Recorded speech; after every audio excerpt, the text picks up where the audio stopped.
ओम शांति। आज सब लोग भगवान को अपने घर में बुलाना चाहते हैं, आह्वान करना चाहते हैं। तो आज इन नवरात्रि के दिनों में हम देवियों को कैसे अपने घर में बुलाएं, तो उसके लिए हमें एक उपाय करना होगा। परंतु दुनिया में किसी को यही पता ही नहीं कि भगवान को, देवियों को निमंत्रण कैसे दिया जाए, कैसे बुलाया जाए अपने घर में। बहुत सारे लोग ये सोचते हैं कि भगवान के चरण, देवियों के चरण मेरे घर में आ जाए तो मेरा घर स्वर्ग बन जाए। जब घर में दुख अशांति का माहौल होता है तो हर व्यक्ति चाहता है कि इस दुख भरे माहौल में भगवान परिवर्तन करेगा। बहुत सारे लोग ऐसे भी हैं जो भगवान से दिल से जुड़े हैं, कोशिश करते हैं कि भगवान मेरे घर में आए, देवियां मेरे घर में आए, भगवान की शक्तियां मेरे घर में आए, भगवान के कदम मेरे घर में पड़े, जिससे मेरा घर सुख शांति से भरपूर हो जाए। आज हम जो भी नित्य नियम करते हैं ताकि भगवान आए, लेकिन याद रखें भगवान कब आते हैं और कैसे आएगा,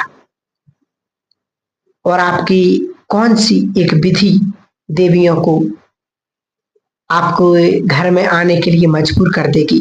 तो आपको ये 3 विधियां याद रखना है। ये यदि आप अपने घर में बना लेते हैं तो देवियां और शिव बाबा आपके घर में रोज चक्कर लगाएंगे। सबसे पहले ब्रह्म मुहूर्त में उठना, क्योंकि आप चाहते हैं कि भगवान आपके घर में चक्कर लगाने आए। भगवान मेरे घर के वाइब्रेशन को अच्छा बनाए, भगवान देवियां मेरे घर के दुख अशांति को दूर कर दे। तो आपको ब्रह्म मुहूर्त में उठ करके 10 मिनट के लिए, 15 मिनट के लिए उस परमात्मा को याद करें, एक मेडिटेशन करें, जिसको भी आप मानते हैं। अगर आप परमात्मा को याद करें, अगर आप शिव बाबा को याद करेंगे, राम के भक्त हैं तो राम को याद करें, आप जिस देवियों के भक्त, जिसके भी भक्त हैं तो आप उसे याद करें और सोचिए कि परमात्मा मेरे घर में आ गए हैं और मेरे घर के द्वार खुले हुए हैं और बड़े प्यार से मेरे घर के अंदर प्रवेश कर रहे हैं।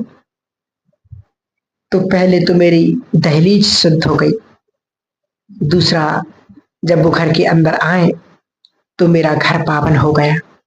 आप सोचो कि आपके घर में जब भगवान के साथ साथ जब सारे देवी देवता चक्कर लगाते हैं तो आपका घर वास्तव में क्या बन जाएगा?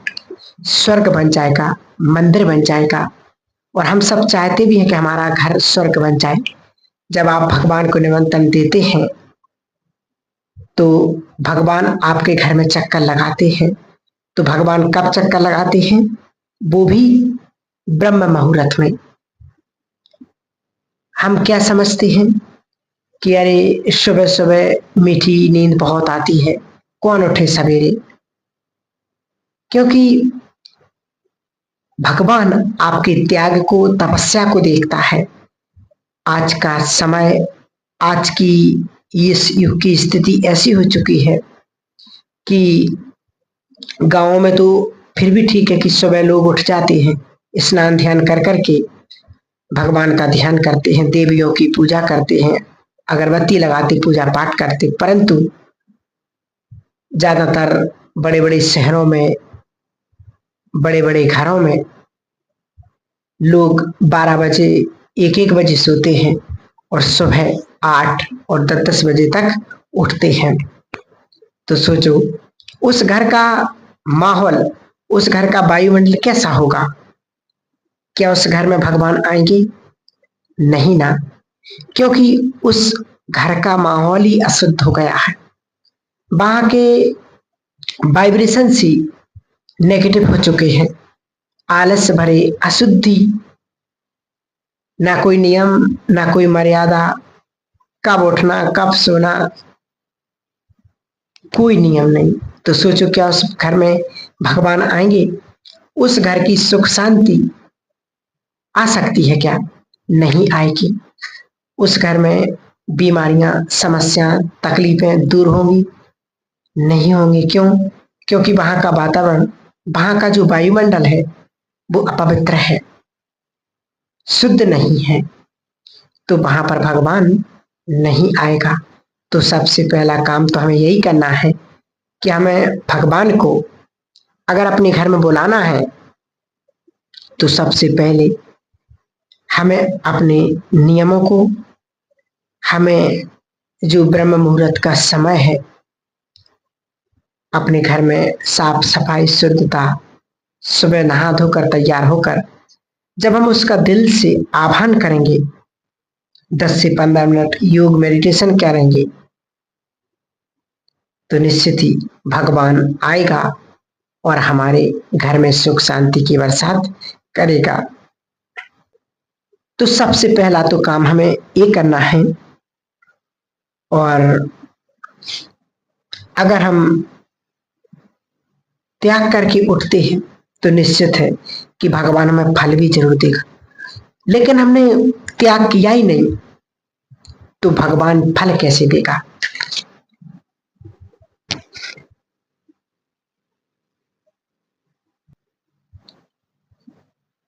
तो अगर हम भगवान को निमंत्रण देंगे, पहला निमंत्रण, तो हमें ब्रह्म मुहूर्त में उठना है, उसको प्यार से निमंत्रण देना है।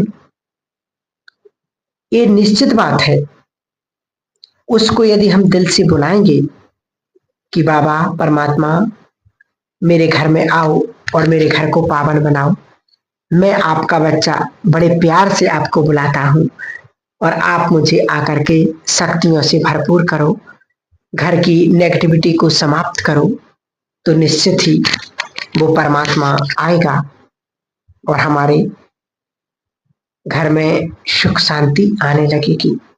तो क्या होगा कि आपके एक बार बुलाने पर भगवान दौड़ा दौड़ा आएगा, क्योंकि जब हम उसको दिल से पुकारते हैं, बुलाते हैं, तो वो भी बंध जाता है आने के लिए। तो अगर आपको भगवान को निमंत्रण देना है, देवियों को निमंत्रण देना है कि देवताएं मेरे घर में आए, तो उसके लिए आपको ब्रह्म मुहूर्त में उठना ही होगा। जो कहते हैं ना कि 2 बजे से 5 बजे का समय ब्रह्म मुहूर्त का है, उसके बीच में आप 15 मिनट, 20 मिनट, जितनी आपकी जो चॉइस है उतना आप बैठ करके, एकांत में बैठ करके बड़े प्यार से उसको याद करना है, उसे बुलाना है, तो वो जरूर आपके निमंत्रण पर आएगा। और दूसरा, बहुत सारी माताएं पूजा करती हैं, घर में ही मंदिर है,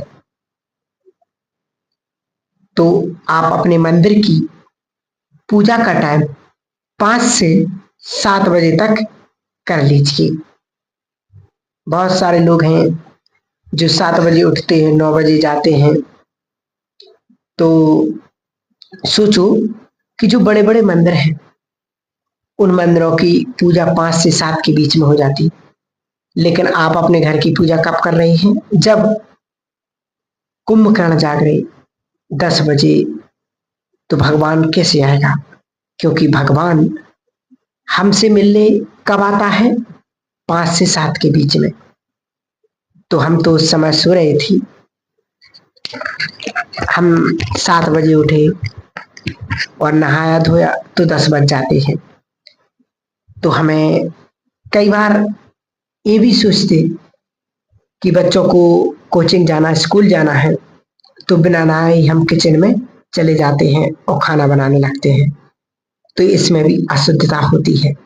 तो भगवान वहां पर भी नहीं आता है, कितना भी जरूरी हो, कितना भी जल्दी उठना हो, तो सबसे पहले उठ करके नहाना धोना और फिर भगवान को उसकी पूजा अगरबत्ती लगा करके उसका ध्यान करो, उसको बुलाओ,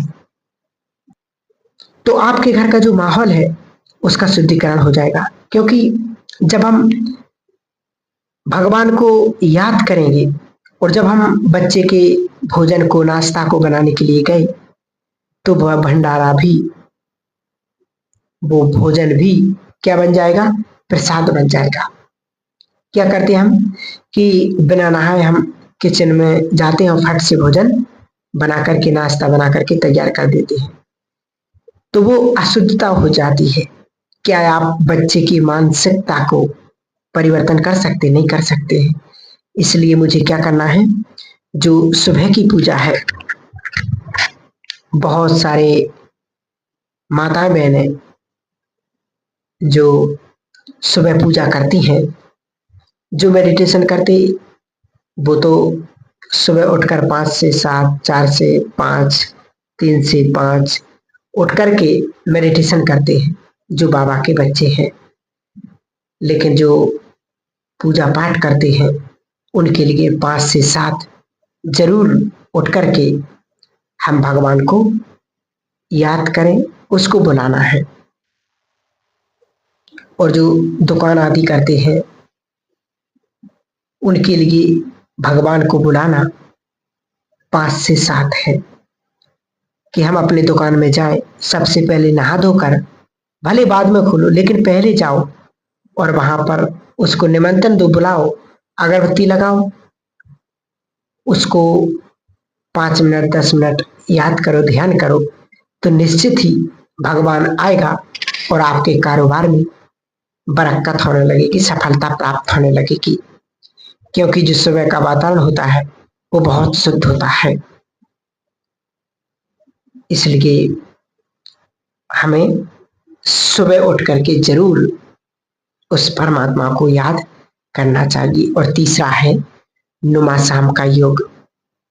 जितना महत्व अमृत वेले का योग है उतना ही शाम के समय का है, जिसको कहते कि चारों ओर जब शाम के टाइम पर सूरज की लालिमा फैली हुई होती है,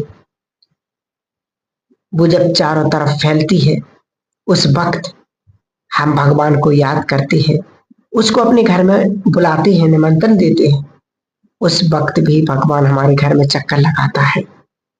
तो उस वक्त भी हम सभी मेडिटेशन तो करते ही है 6 से 7:30, तो जरूर हम 6 से 7:30 भगवान को याद करें, उसको बुलाना करें, प्यार से निमंत्रण दें, तो निश्चित ही भगवान हमारे घर में आएगा और हमें हर कार्य में सफलता प्राप्त होने लगेगी।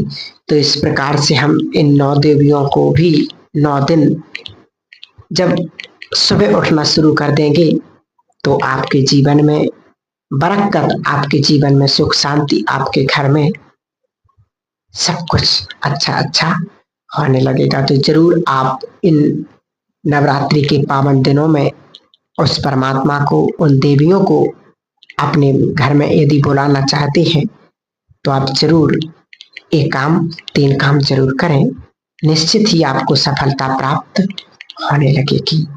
ओम शांति।